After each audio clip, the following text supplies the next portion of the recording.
So for the past 20 years, I've been helping Malaysians and other Southeast Asians to speak better English. And through training thousands of Southeast Asians, I've discovered a very surprising truth. I've discovered that how well somebody communicates in English actually has very little to do with their English level. It has a lot to do with their attitude towards English. There are people out there who have a very, very low level of English and they can communicate very, very well. One of them that I remember was a student, a participant of mine named Faisal. He was a factory supervisor. English level very, very low. But this guy could just sit and listen to anybody very calmly, clearly, and then he could respond, absolutely express his thoughts beautifully at a very low level of English. So today I want to share with you what is so different about people like Faisal. How do they do it? And second of all, why is this so important, not only to you, but to your children, to your community, and to the future of Malaysia? And third of all, what's one thing you can do starting today if you want to speak with that calm, clear confidence that people like Faisal has? So first of all, what is so different? How do people like Faisal do it? So to answer that question, I'm going to take you back about 10 years, okay? So I was training staff at that time, and my daughter at that time was taking piano lessons.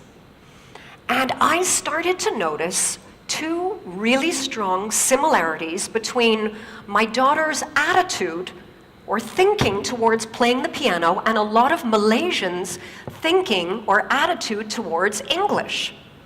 Now, first of all, I should tell you, my daughter absolutely hated piano, hated the lessons, hated practicing. This is my daughter practicing piano, okay? This is as good as it got. This is the real thing. And she dreaded going to piano lessons because to my daughter, going to piano lessons, she was filled with this sort of dread because it was all about not screwing up, right?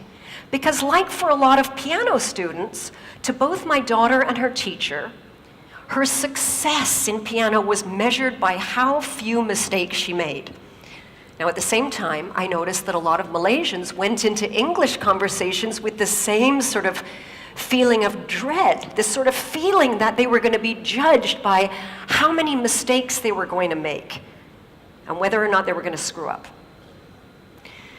Now, the second similarity that I noticed was to do with self-image. You see, my daughter, she knew what good piano sounded like, right? Because we've all heard good piano.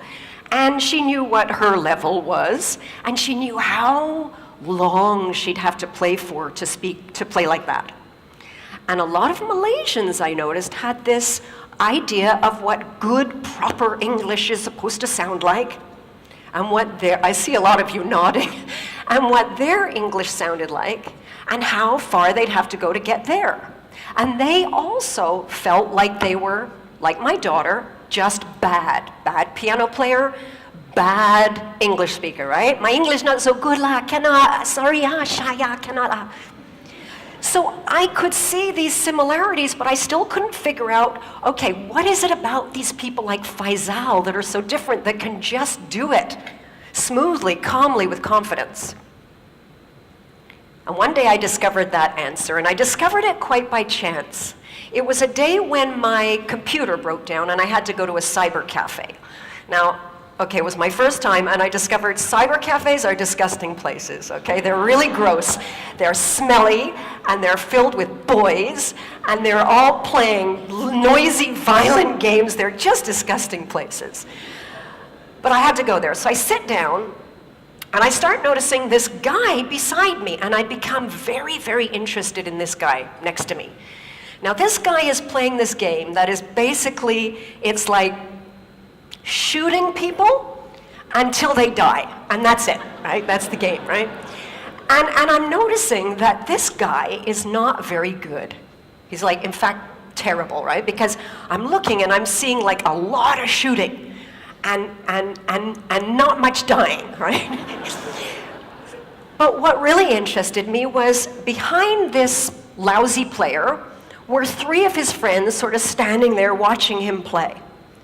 And what I really noticed was, even though this guy was terrible, even though his friends were watching him, there was no embarrassment. There was no feeling of being judged. There was no shyness. In fact, quite the opposite. This guy's like totally focused on the bad guy, smile on his face. All he can think about is killing these guys, right? And I'm watching him and I suddenly realized, this is it. This is the same attitude that people like Faisal have when they speak English. Just like this guy, when Faisal goes into an English conversation, he doesn't feel judged. He's entirely focused on the person that he's speaking to and the result he wants to get. He's got no self-awareness, no thoughts about his own mistakes. Now, I want to share with you a real, true example to paint a picture of somebody who speaks English like they're playing piano and someone who speaks English like they're playing a computer game. And this is a true story. Happened to me. A while ago, I was in a pharmacy. I had to buy Omega. My doctor said I should get Omega. And I go to the shelf, there's tons of Omega. There's Omega that's high in DHA, Omega that's high in EPA, and I don't know which one to buy. Now, the sales rep happened to be there, and I saw she was like this well-dressed professional woman. I walk over to her, and I see this look as she sees me, this sort of, it's a look I recognize very well. Her eyes go all wide. It's sort of that panic, oh my God, I gotta speak to a native speaker, and she's gonna judge me and notice my mistakes. I go up to her, and I explain my situation, which Omega do I get? And she starts explaining to me everything about DHA and EPA you could possibly imagine. She speaks very quickly, goes all around in circles, and when she finishes, no idea what to buy. Right? So I turn to the girl behind the counter. Now, the girl behind the counter, I heard her before, her English level is very low. But when I walk over to her, this girl, there's no fear. In fact, she's just looking at me. You know that look? Like, yeah, okay, so how? Right. Yeah, I've been in Malaysia a long time.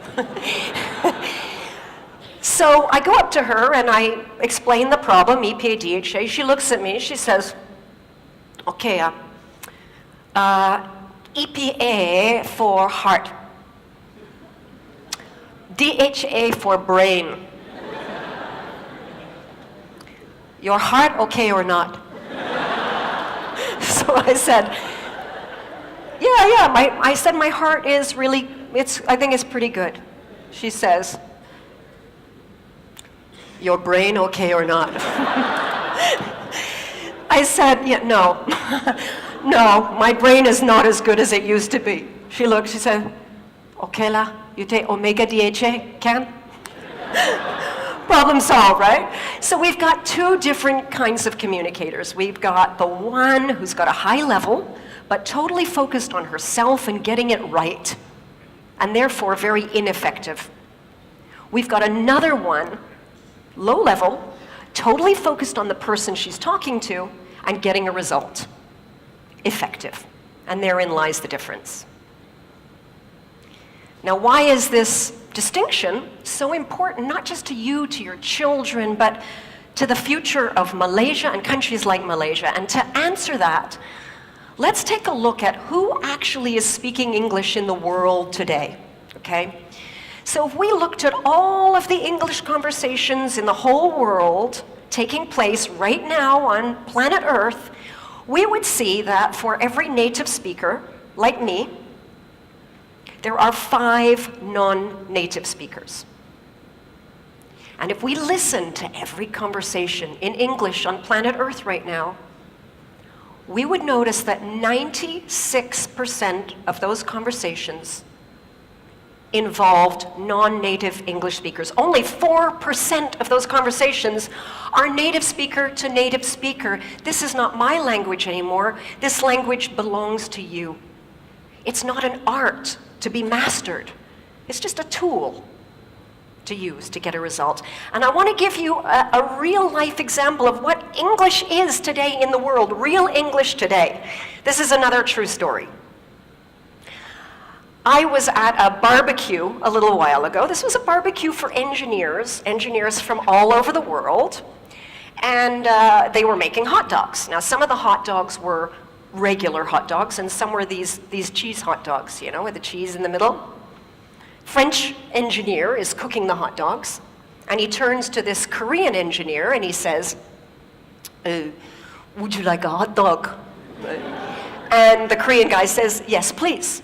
He says, do you want the cheese? And the Korean guy looks around at the table. He says, I no see cheese. French guy says, the hot dog contains the cheese. Korean guy doesn't understand him, right? So the French engineer tries again. The hot dog is making from with the cheese.